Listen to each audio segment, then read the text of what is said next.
Kumala si Senadora Amy Marcos sa senatorial slate na ine-endorso ng kapatid niyang si Pangulong Bongbong Marcos. Ang dahilan sa pagtutok ni Mav Gonzales.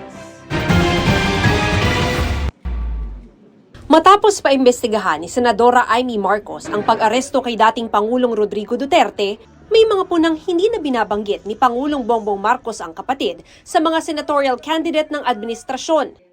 Ngayon, opisyal nag-withdraw si Senador Marcos sa admin slate na alyansa para sa bagong Pilipinas. Sabi ng senadora, may mga hakbang na ginawa ang administrasyon na salungat sa mga paninindigan at prinsipyo niya.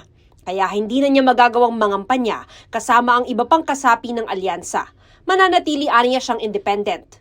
Sabi ng senadora, sa mga susunod na araw niya babanggitin ang mga hakbang ng administrasyon na salungat sa kanyang prinsipyo. Sabi naman ni Alyansa Campaign Manager Navotas Representative Toby Chanco, iginagalang namin at nirerespeto ang desisyon ni Senadora Amy Marcos and we wish her luck in her campaign. Para sa GMA Integrated News, Mav Gonzales, nakatutok 24 oras.